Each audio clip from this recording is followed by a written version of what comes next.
Hey everyone, Nathan Long here, president of Saybrook University. Welcome to another episode of Saybrook Insights. One of the joys of my time doing the podcast here is the opportunity to interview Saybrookиans, past and present, who have contributed to Saybrook's amazing legacy. Individuals like former President Lorne Buckman and numerous alumni have shed amazing light not only on their Saybrook experience, but also their own work in the world in terms of impact to advance positive social change. Today, I have the privilege of speaking with Dr. John Adams, not the president, but one of our influential faculty members from our organizational systems program. He's an emeritus faculty member, and his long career is varied and powerful, especially given his extensive work in applying organizational leadership and development concepts, something we could use a lot more of today in our nation's corporations and institutions. It was a real pleasure speaking with John, and we'll get right to it. Dr. John Adams, an outstanding opportunity, sir, to finally get a chance to sit down with you. Real pleasure. And thanks for joining us on Saybrook Insights today. Before we get started, maybe just a little bit about you and how you found your way to Saybrook University. We'll also get into the nitty-gritty details of your research and applications. So take it away. I wanted to say, first of all, I appreciate being included in this series. It's an illustrious group of people I've listened to on the previous podcast, so it's an honor to be here. Career, or everything. All of it, sure. All of it. Okay. Cold War high school student in the 50s. Eisenhower said, go into STEM courses. They didn't use that acronym then. So I did 2 undergraduate degrees that were combined in a 5-year program. 3 years of theoretical statistics and probability at Wittenberg University. It's a really great liberal arts college in Ohio.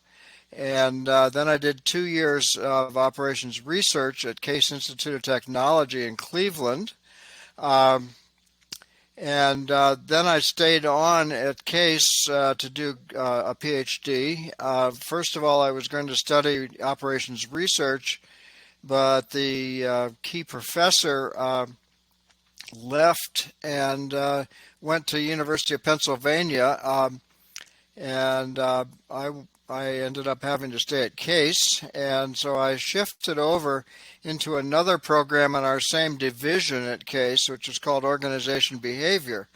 I didn't know much about it, but Herbert Shepard, the founder of the program, was extremely charismatic and extremely persuasive about me coming in that program.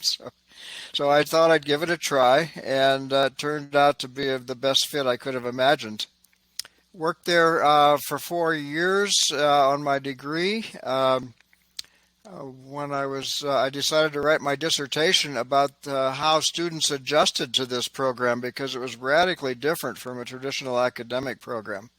Very much self-directed. Often the professors would say, well, let's talk about what you want to do this semester, or they'd come in and say, well, go down to 55th and Huff in Cleveland, or 55th and Euclid, and see what's going on there, and then come back and we'll see what we can learn from it.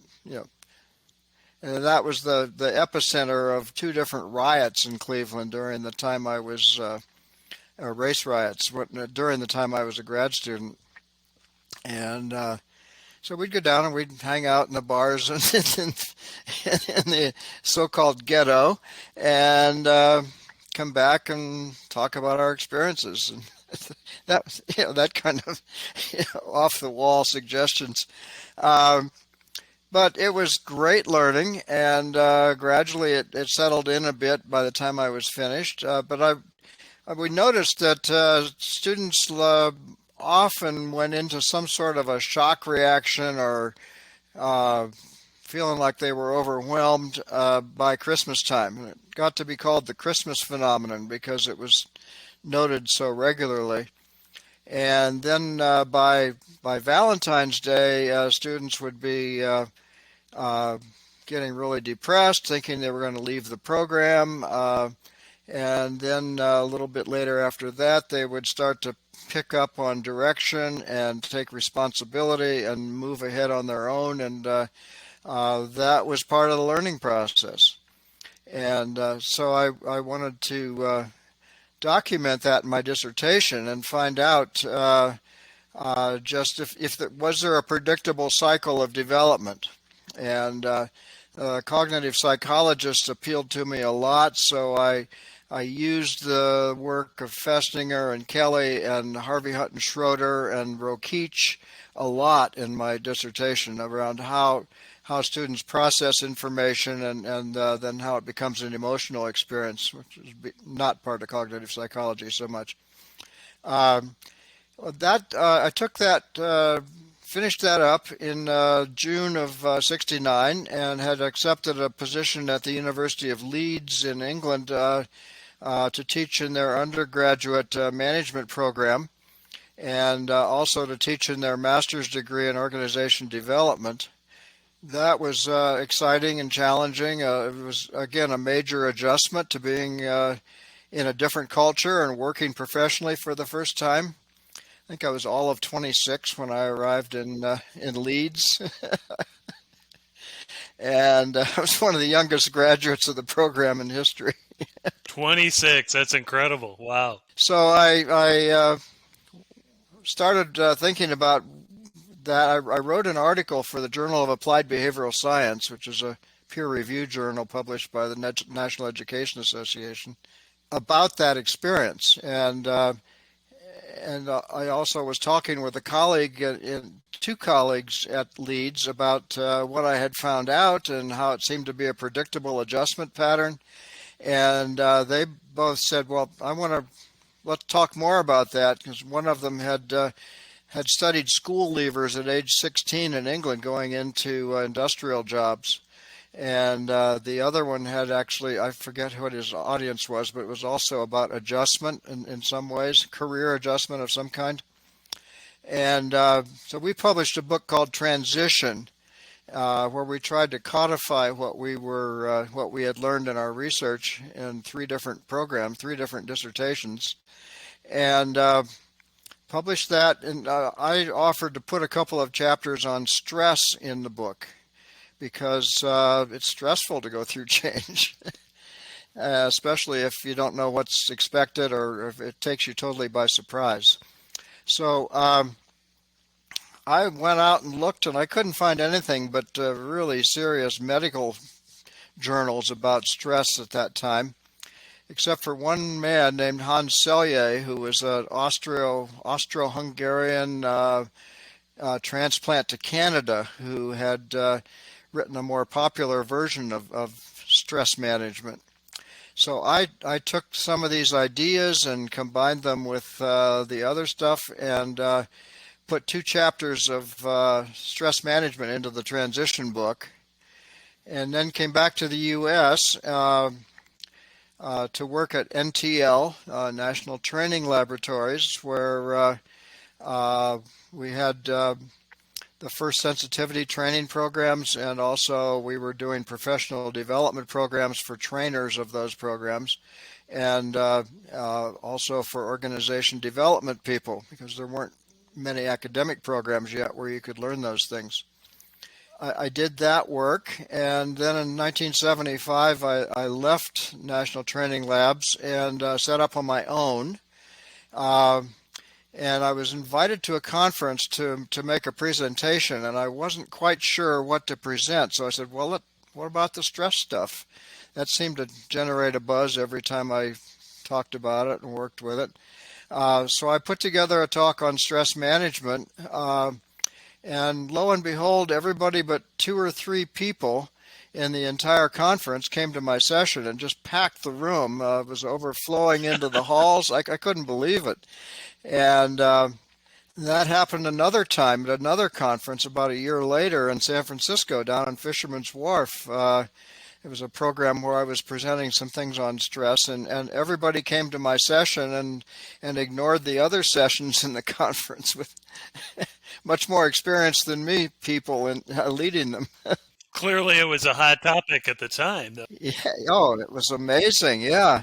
So I really just got onto a rocket ship of stress management and health in the workplace, and developed as integrated a program as I could put together that combined nutrition and meditation and physical exercise and understanding the biology of stress. I had done some training at National Institutes of Health along the way also, which I mean, I said to the head of the Heart, Lung, and Blood Institute who invited me, if I'm going to give stress management programs to young research physicians, I better not make any mistakes. I know that crowd already from other sources. And he said, right. So he came to my programs around Washington, D.C., and after two or three programs that he attended that I had presented publicly, he said, well, here's what you need to learn, and here's how you need to present things, and here's what you never say, and here's what you have to say, and really guided me into a very successful career at NIH. And then I took that to the Navy in DC and the Naval Aviation Group, and was working there on several programs on health and stress that lasted several years. And also started publishing my findings and doing research on them, or trying to have research done on the impact of stress management training. And I found that my programs, if they were at least 3 days long, really changed a lot of people in an enduring way. That they were still maintaining what they'd learned and making new habits and really implementing what they learned in the program and sticking with it after 6 or 8 months, which is unusual after a 3-day training program to Sure, yeah. people to remember much at all about it after 6 months. So that kind of kept going, and I'm writing about it, publishing it.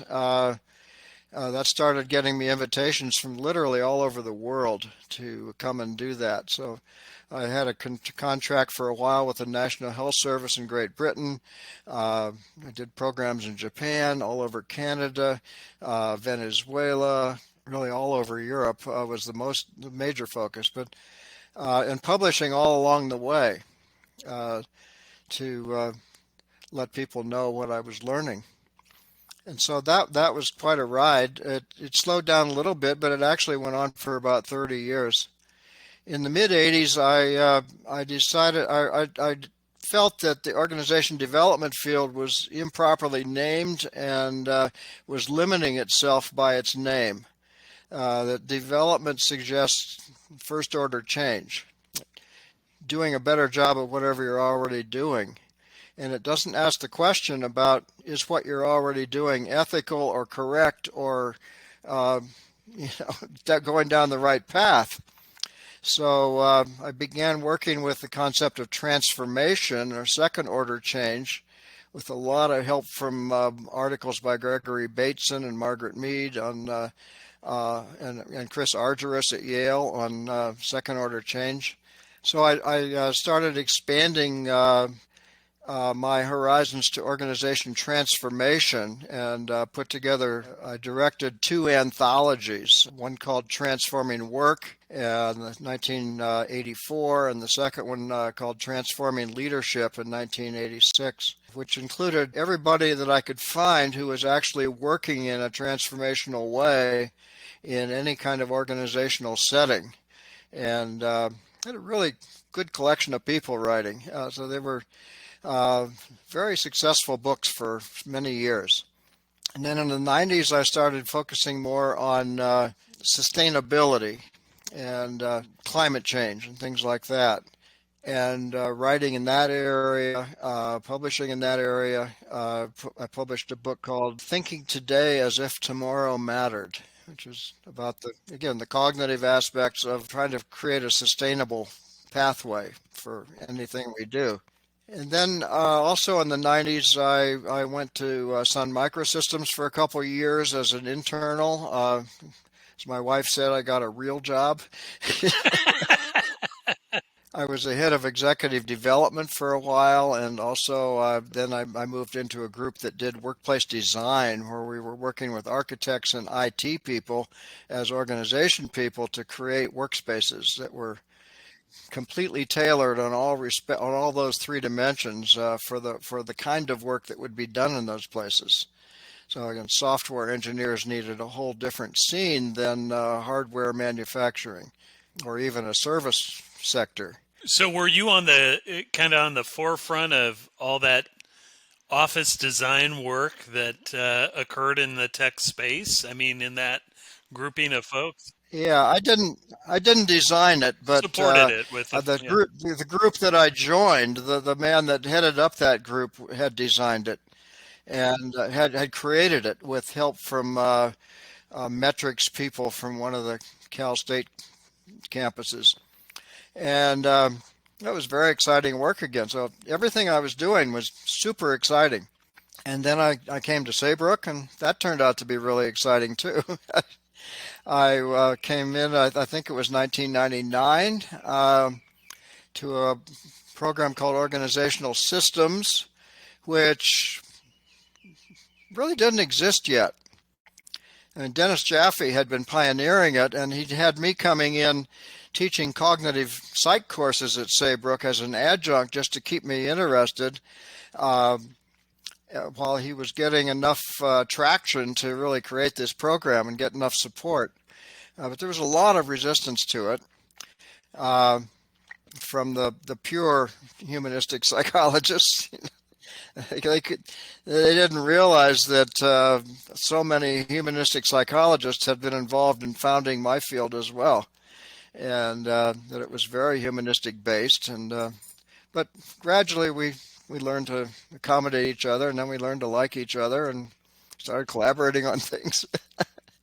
But the VP of well, the academic VP, the dean, told me at some point that I was now the new director of organizational systems. It was like a month after I got there, so maybe 2 months. That's incredible. Got to do that for many years, and then when I knew I was going to be retiring in a few years, I managed to turn that job over and just be on the faculty again.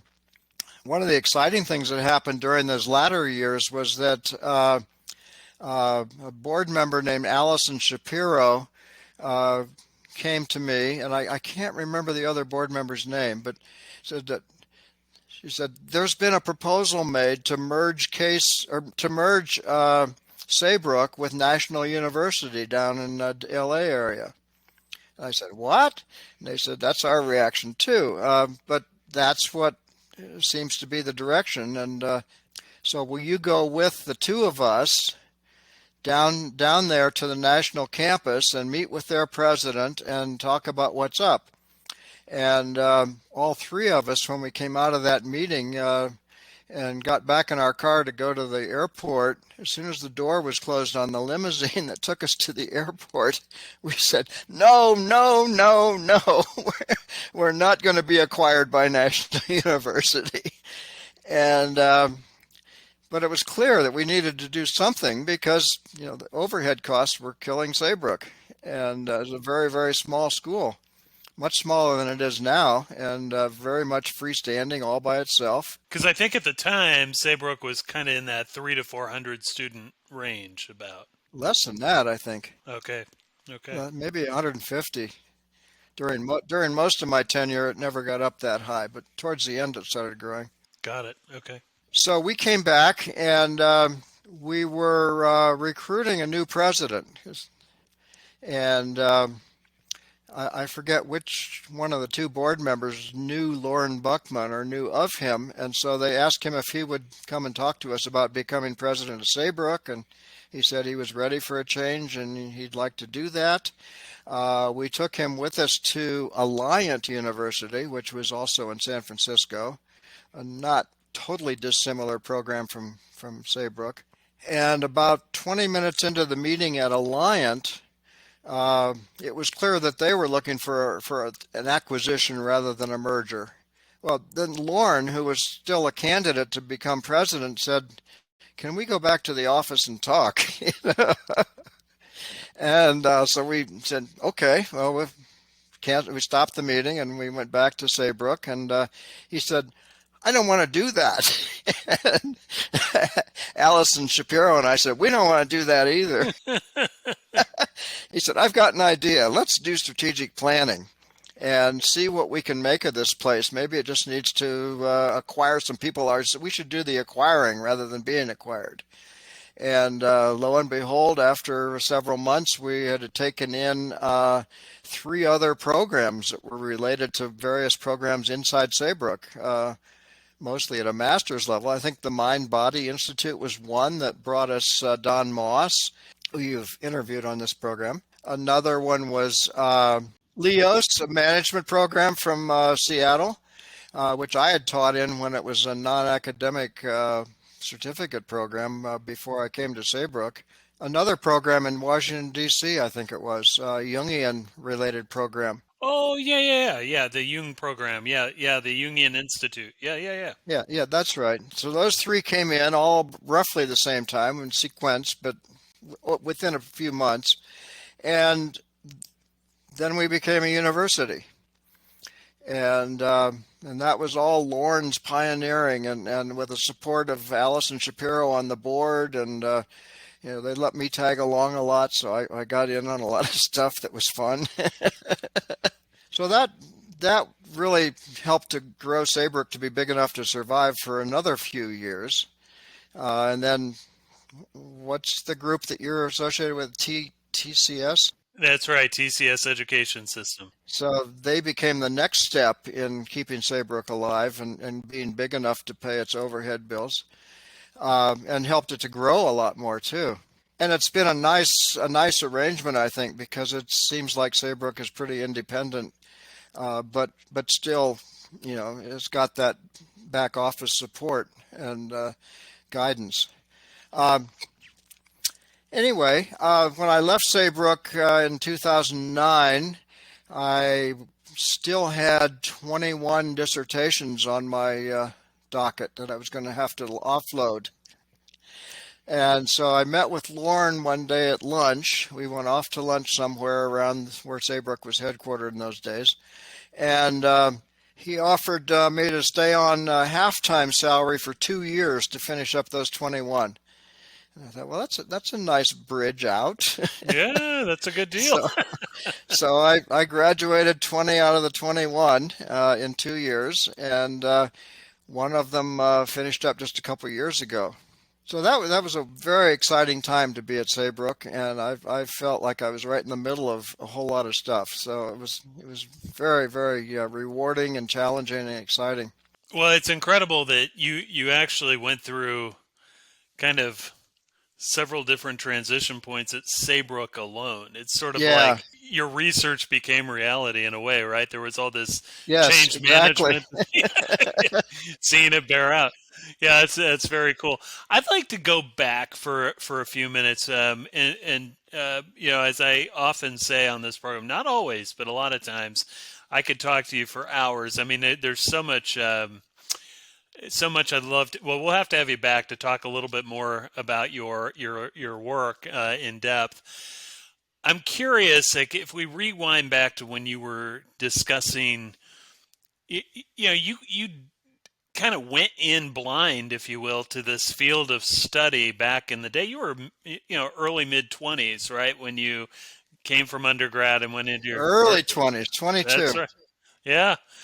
And a field that often nowadays is really, most people that I'm aware of, and I could be mistaken, but most people I'm aware of have many years of experience in industry and corporations and whatever field of study before they get into this. So here you are, new field, kind of starting to explore all sorts of different angles to this. How in the world did you find the courage to do this? It wasn't a standard, you didn't just go into psychology or go into sociology or some other, standard discipline. This was brand new. And I'm just curious how that fleshed out for you, and how were you initially received? So that first part, and then how were you initially received by corporations that here's this young guy with a Ph.D. coming out with not a lot of boots on the ground experience. So Yeah, early on, a lot of people sat in the seminars like this. what does he have to show me? Yeah. So I'd have them talk to each other and then report out and then ask them if it made sense to put these ideas together and go this direction. And they'd start to relax and got into it. Also, I had some pretty solid research on the cost effectiveness of the stress work I was doing. So I was able to really sell it. Yeah, I think by the time I turned 40 in 1982, I was I was beginning to be accepted a bit more as a grown up.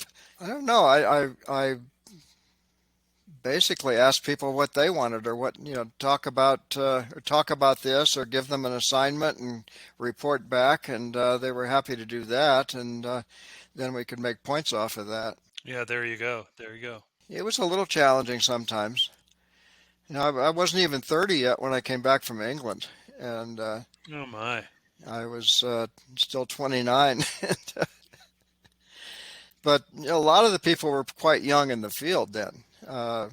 Herbert Shepard, who was the creator of the program, was only 44. Oh my. Very young. Yeah. Edgar Schein, who just passed away last week from MIT, was even younger. He was younger than Shepard, and he was well known at MIT, even in his mid 30s, as a outstanding contributor to a new field. So it like was a young field for a while. Well, and you were part of that generation, I think, of scholars that emerged. I won't put you as far back as John Dewey by any means, but I know that there were many scholars, in the, you know, 20th century from the early part through the 70s that that's how it worked. And Yeah. things have changed, but I think you're part of that vanguard of new programs, kind of new pioneering fields that I think is really quite cool and interesting. You were on the cutting edge at the time, especially on organizational systems, leadership, and development. And I guess it leads me to another question, John. There's I was intrigued by the org systems framework about how it was designed, and did you find, or what did you find is there a difference between the org leadership and development kind of component and the org systems approach to understanding organizations? If so, what is that? Yeah. Hopefully, org leadership and org development practitioners are using systems thinking. Because if they're staying in a transactional mode, they're very limited in how much they can get done.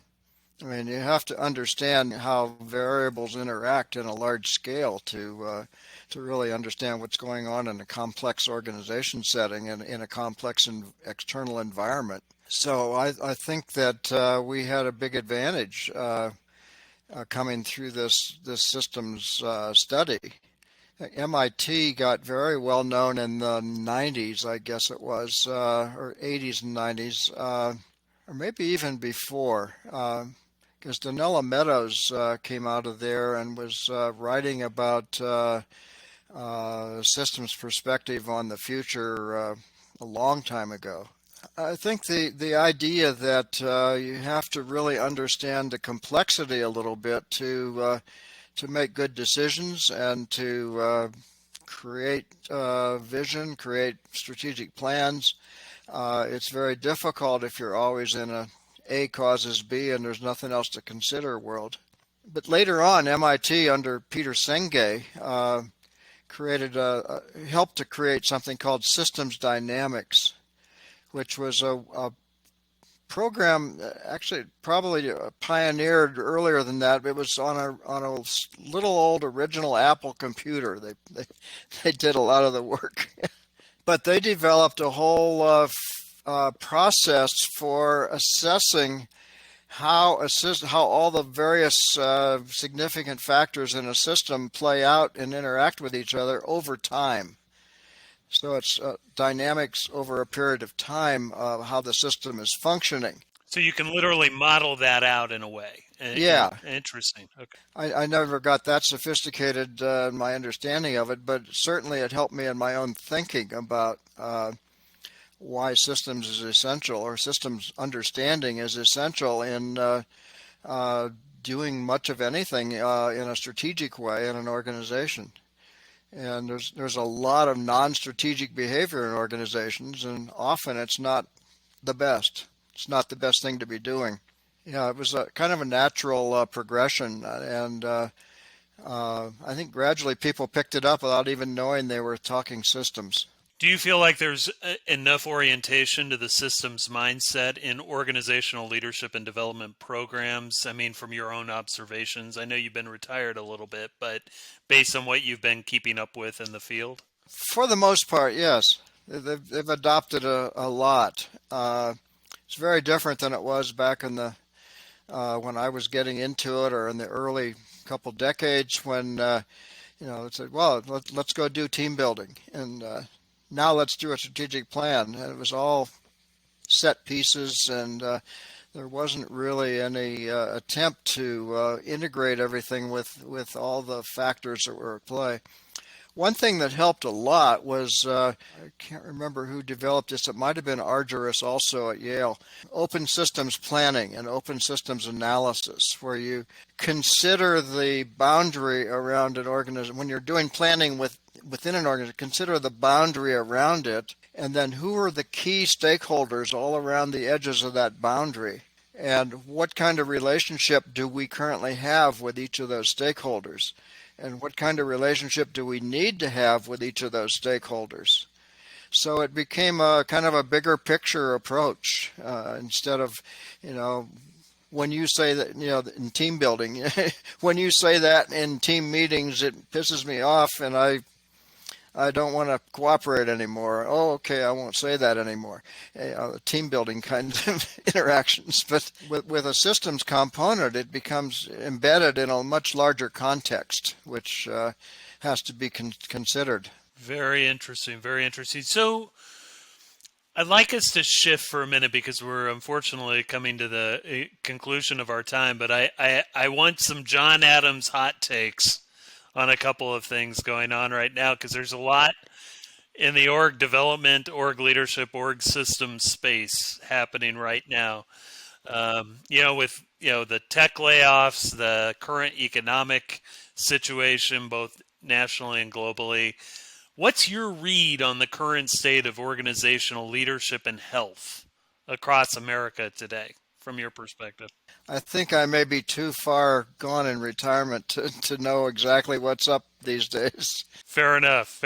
But based on what you're seeing in your own experience, what you've been reading, what do you think? I mean, where are you at in this? Well, you mentioned Elon Musk earlier. I don't think he had a clue about systems when he went into Twitter and started messing with it. Yeah. Even though he created a lot of systems in his cars. That's right.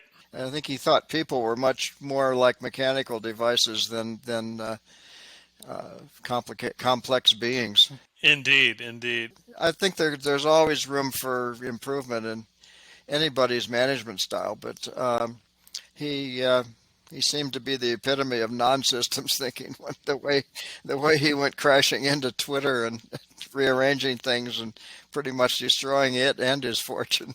Yes, that is for sure. Where are you seeing in your mind kind of good examples, or where have you seen in the span of your career some of the best examples of good or great leadership and organizational health? I mean, how would you characterize that? Well, I think the best example I can think of is the director of a research and development lab in Naval Aviation Systems Command.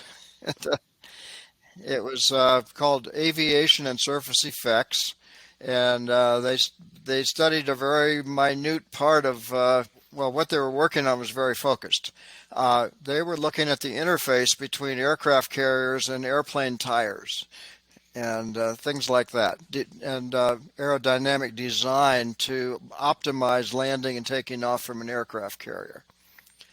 And they had to include stuff they'd never considered before, and so they really stretched in the systems realm. I guess we'd call it the systems realm to add components that they never thought would be relevant. And it was very exciting work. I loved their content so much that I really liked. I really liked working with them for several years because the content of what they were doing was so intriguing to me.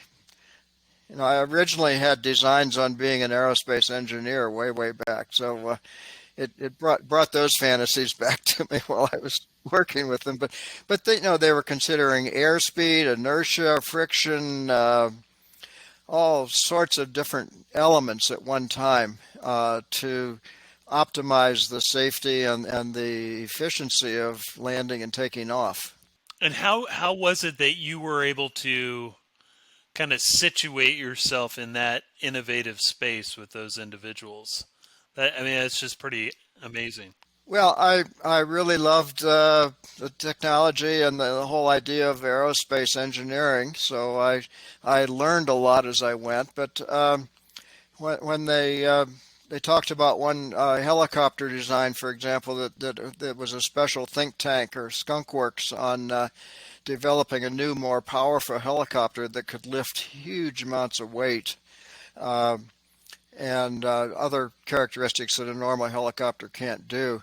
And the whole thing was based on forcing compressed air over the blades of the rotors. So they had little pumps pushing compressed air and that increased the lift capacity incredibly. And then they had to have the mechanical engineers designing the components that were strong enough to handle heavier weights and picking up with a helicopter. And so it brought in other disciplines as well. But the idea was that it took a lot of thinking from a lot of different points of view to really understand how to make the power of a helicopter much greater for certain Navy applications. That is incredible. So you were really kind of living the work, the scholarship of org systems, essentially. Yes. And this was a cutting edge science too. Yeah, exactly. Yeah. In the mid 70s, this is very cutting edge science for what they were doing, and it was very top secret for a long time. But it was amazing how they drew in things from all over the conceptual world to consider all the different factors that might go wrong. Well, John, if we could, we could go on for a while here. Unfortunately, we're going to have to close up here, but I have three final questions for you. One is, you have such an incredible career arc. You're a great human being. I've enjoyed our conversations offline, the ones we've had, getting to know you. I wish we had time to work together back in the day. It would have been great. Oh, we'd have fun. It would have been really terrific. One of the things that sort of comes to mind for me as you look back on your career and you think about all the amazing students and alumni now that you've influenced and where you've been, where you've gone, what's one or two pieces of advice that you would give to new scholars, new people, new leaders coming into this field or into this area? Take a deep breath and do it one step at a time. It's very Saybrook. If you try to look at the whole picture that has to be involved in order to understand it, it's overwhelming at first because it takes very little to overload us when something's brand new. So take small bites, but stay embedded in a bigger system so that you can take bigger bites as you learn and get experience with things. That's great. That's great. And while they're at it, they should read your dissertation, I think, as well. Or the book that followed, which is easier to read. And then the last two questions I have for you. The first is, what does the term humanistic mean to you? Let me go back to MIT. There's a little different approach than other people have taken on this podcast.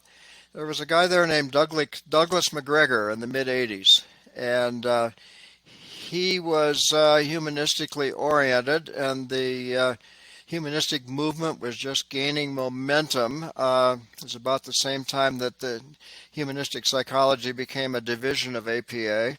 He posited two sets of assumptions about the nature of man. One was that they were lazy, had to be supervised closely, had to be carrot and stick approached, didn't really like work, but had to. Uh, so you just have to focus them and make sure they do exactly what you told them to do. He called that set of assumptions Theory X, which misled people a bit because it wasn't a theory, it was a set of assumptions. Uh, and then he called the alternative theory, which he drew from humanistic sources, Theory Y. People, you have to consider the whole person, the body, mind, and spirit when you're interacting. It's a real relationship. Rather than just a mechanical one. You really have to have a human relationship. People are motivated and they want to work, but they want to learn as they go and they want to develop and grow as they go. So this set of assumptions was called Theory Y, and he published a book about Theory X and Theory Y just about the time I was going into grad school. And so it had a big effect on me. And I thought a big effect on the entire field of organization behavior, that if you had to check what assumptions are you making about the nature of people before you make decisions or lash out or whatever it feels like doing. That people have a lifelong growth pattern that they can follow and that they can evolve towards much greater potential, and they want to, by and large. And part of the job of the manager is to nurture that. That is terrific. So, John, we're going to conclude today with very briefly your three major takeaways for individuals. So, if you could give advice to anybody, our audience today, what are three things that someone can do right now to improve their physical, mental, or emotional well-being in the world? Well, that's a huge topic. It is, but it's a John Adams approach. So whatever comes to mind, yeah. Physical well-being, for me, gets back to nutrition. And primarily from what I see in the world today, cutting way back or eliminating sugar and white flour, because that's just empty sugar calories that create an insulin response, which also creates obesity. And we have quite an obesity epidemic largely because of too many refined carbohydrates that the marketing people at these food companies keep pushing at us. And in fact, there was a Harvard Medical School professor in the 60s who was also on the board of the Sugar Marketing Board. So there was a Harvard professor extolling the benefits of sugar and writing about it. And that was early in the days of obesity. But Yes, so there's yeah. a lot of misguided information about eating, and I think we need to educate ourselves on how to eat a good basic diet that has less refined carbohydrate, or no refined carbohydrate. None of it is essential. Um, Probably more protein, and it's turning out that the idea of cholesterol and saturated fat is a little bit misguided. We don't have to worry as much as they said about, or they have been saying about saturated fat and cholesterol. It more comes from too much sugar, is the current research findings. So I would say eat well. What were the other dimensions? You choose. So three things that people can do. Oh, okay. Um, Learn something new on the cognitive level. Read something that you never thought you would read before. Or I recently joined a men's book club about a year and a half ago now, and we read some fascinating books that I never would have read, and they've been very helpful to my own thinking about the larger system of the world or the environment or whatever. And the last one. Oh, there's a whole bunch of third ones. Exercise more than you do. Even just going out walking is better than sitting still. In the spiritual area, have beliefs. Work on spiritual beliefs. Experiment or learn about other kind of spiritual approaches that are available. We, for example, got totally transformed by working with a holy man in India for several years. Very nice, very nice. Well, John, thank you so much. Dr. Adams, it's been a pleasure to have you here with us today. We have to have you back for sure. If folks get a chance, take a look at this man's incredible, wide-ranging CV. It's impressive in its own right. You've done, and not to mention, and I will say this before we close out, you are highly involved in the community and your community to this day. So your commitment to service and to the work going on stands tall, and you're an inspiration. So thank you for being here today. That would have been another piece of advice. Get involved in something. Get involved. That's right. All right. We'll add it to the list for sure. All right. Thank you, John. Boy, I want to thank John again. I hope you enjoyed Dr. Adams as much as I did.